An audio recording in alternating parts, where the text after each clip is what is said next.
What's poppin', investors? We're talking about BORR drilling again, in the whole offshore drilling space, if you will.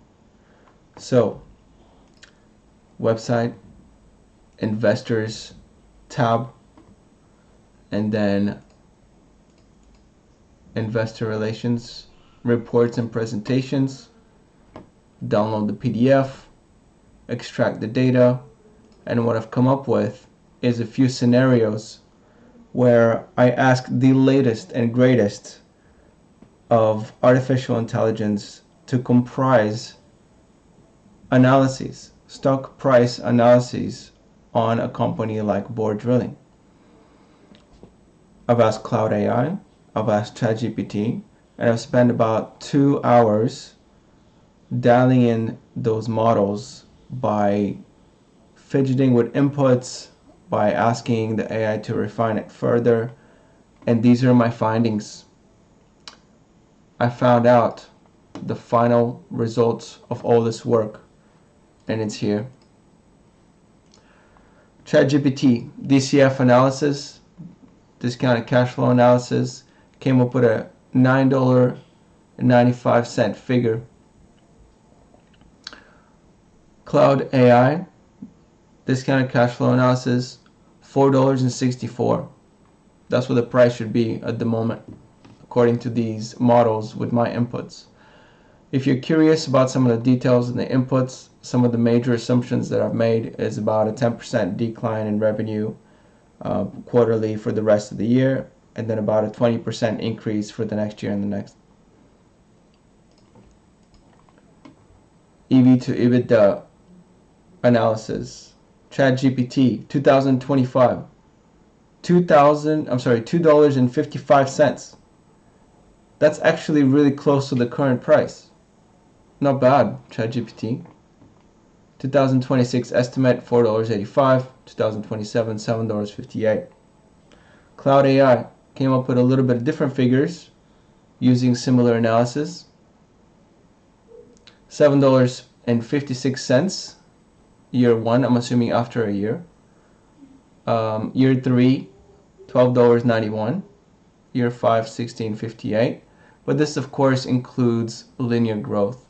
And I asked this time for the AI to give me figures that are mentioned in the financial reports of BORR Drilling. Figures that are historical, figures that are highlighted by management, that are illustrated in the numbers. And of course, as we all know, everybody knows this, offshore drilling is very cyclical, and we've had a couple good years thus far, and it may turn down. It may improve, it may stay the same. For the most part, I factored in a 10% decline in revenue, and therefore that trickles down to the bottom line, of course. Normally, nobody wants to take a look at how the sausage is made. But I'm going to show you just how much I've been tinkering with these analyses. All right, I'll show you the stream of ChatGPT here. Look at this really quick. Look at how much I went through with ChatGPT to try to figure out the current figures.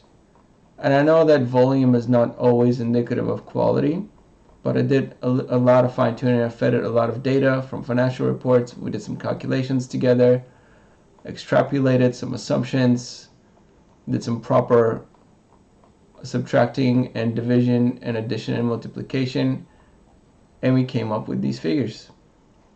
Claude.AI was a different story, because for Claude.AI,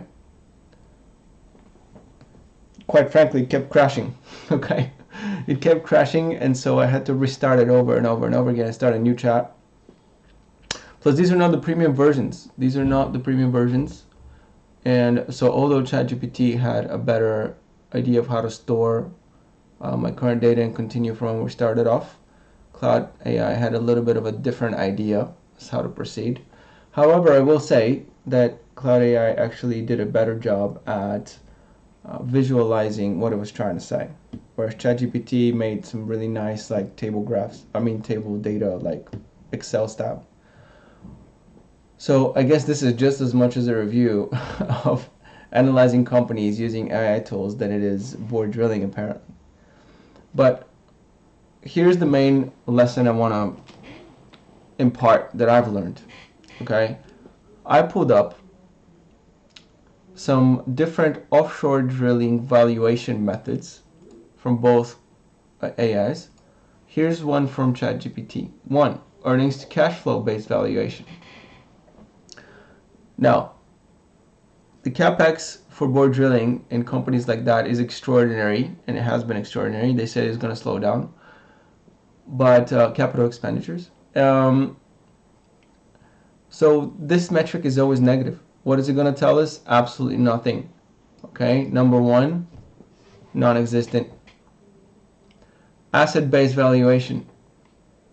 This is the one where I think many investors get really caught up. I think asset-based analysis is a complete no-go when it comes to these kinds of companies. And the biggest reason for that, excuse me one sec, the biggest reason for that is that it doesn't matter what your assets are quote-unquote worth in the market necessarily. It means it just only matters what they can generate. If there is a huge oil slump, nobody hires the drills for 1 or 2 years. Those things just rust into the ground. It's over. The company is worth 0. In a scenario where even for a few years there's a prolonged period where a part of the fleet is not really getting contracted out, we're not getting any of our money. Shareholders get paid last. We're getting paid nothing. In a fire sale, these jackup rigs are worth 50, 100 million at most.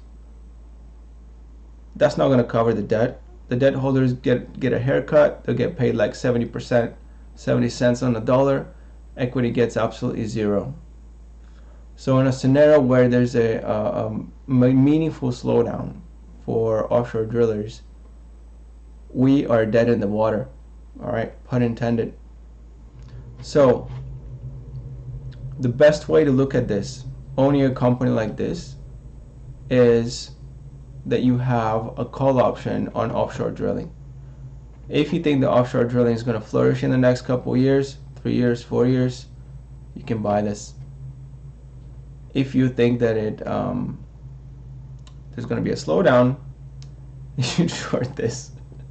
Now, I did a 50-year analysis. There's another video on the channel here. If you scroll down, you'll find it, for BORR drilling, where I did a 50-year sustainability analysis for the company. And yes, in 50 years, if the company maintains $1 billion of revenue per year, they will be able to replace their fleet. That includes all the maintenance costs and all that stuff. But it does not include the debt. The company is sustainable. Okay. However, what happens is during boom times, the company will pay out a lot of money. It won't save any for reserve. It won't pay off any of the debt. And everybody, the investors, is happy because the company looks levered. They're getting a lot of return on their money. And so everybody ignores the potential iceberg in the back. And what happens in not so hot times, okay, what happens in cool, chill, still water times is that there's huge losses. There's huge losses and not enough cash generated from the boom times in order to cover those sinkholes in the balance sheet. That's the way the business goes. And so that's why there's a bunch of M&A. That's why there is a bunch of losses. Prices go near 0. Valuations seem crazy at times. And the cycle begins all over again because a group of investors, like BORR Drilling did, decided, hey, why don't we just take on a bunch of debt and buy out all of these distressed assets that companies are having as a fire sale so we can start our own company. And that's what happened. They bought a bunch of distressed assets, started their own company. And here we are again. The cycle repeats just 2 years later, when everybody thought, not everybody, but many people thought that the cycle was going to continue for at least a few years. I mean, it's reasonable. The economy was hot. Oil was in demand. Offshore was pumping. Day rates are going up. Why aren't you going to assume that it's going to go on for at least a few years. I mean, it's a cycle, right? How can we have such a short cycle of 1.5 years or something? Yet here we are. Everybody's talking about day rates going up steadily. You guys see in the graphs over the last year and a half. Looks perfect. But now what? Things are starting to crack. Things are slowing down. Day rates are cooling off. Some are going up for high specs. Others are going down for low specs. Meaning like old ships. You can make the same comparison for old rigs, new rigs. There's a little bit of bifurcation, but for the most part, if people are only seeking out the most expensive, newest builds, there's a ton of older rigs out there. And even though this fleet for BORR drilling in particular is fairly new on a relative basis, it's still old. They say it's the newest or whatever, but it's still, there's a lot of rigs between 2010 and 2020. People only want the newest and best stuff. So it's going to be interesting what happens. Personally, I'm an investor, and my portfolio, of course, like all of yours who own BORR drilling, has suffered significantly, and we're all hoping for a rebound. You saw the analysis of the artificial intelligence LLMs, large language models. They know what they're saying, right? They know what they're doing. But really, they're going off of your assumptions and your inputs, and those are the numbers that they came up with. So we got a worst case, not worst case, but bottom scenario of 255, top $10 plus in a few years. But things, of course, like everybody knows, are highly dependent on day rates, utilization. And all we can go on is our predictive power when it comes to macroeconomics and or historical precedent.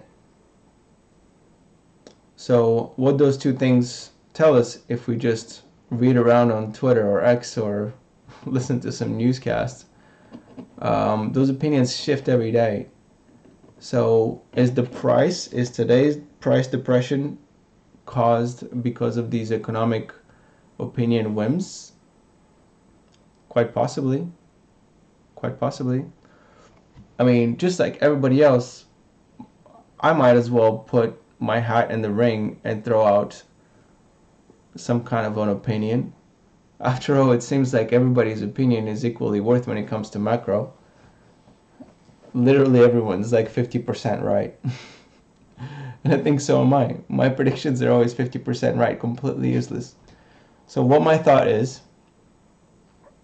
that the world is becoming more nationalistic. They're electing people like our current president. The strong people in power maintain their strength, and if they're weak, they're being replaced by populist ones or stronger ones. And with all this tariff talk, people are talking more and more nationalistically, make everything locally, less inter-country trade, intercontinental trade. And to me, what that means is that every country will have to procure and secure their own oil supply. I'm sure that international oil trade will still be alive and well, but everybody's going to be looking to either build reserve, number one, or build out the capability of eventually producing their own oil, at least all the major players. And I think all the smaller ones will want to be affiliated or aligned in interest with countries who have that capability. So, to use a very educated term, I think the world is undergoing a little bit of balkanization when it comes to their local economic interests in little pods, which to me actually means that more offshore drillers will be contracted by either countries or oil companies within countries that are looking to build out their ability to produce their own oil. But that's just a guess, of course. Just like anybody else, could be totally right, could be totally wrong, 50-50. Let me know what you think about this analysis. Should I do it on Valaris? Should I do it on some other oil rigs companies? Did you get some value out of it? I don't know. I thought it was interesting. I thought it was interesting that the models predict a higher price from here, which would suggest that the price is currently depressed. There was one input that I made where the price actually came up a little bit under current price. Came out to like 219 or something like that, which is interesting to note that there's some circumstance where an artificial model might extrapolate and project a lower price with pretty pessimistic, input. By the way, the discount rate I used for the DCF was 12%. If anyone's interested, if any of you analysts are interested in what some of the inputs were. And maybe I'll do it for some more offshore drillers. I don't know. We'll see. Currently, I'm holding. What are you guys doing? Are you selling? Holding? What do you think about the company? Have you done any analysis yourself? What have you seen out there on the internet? Let me know. Peace.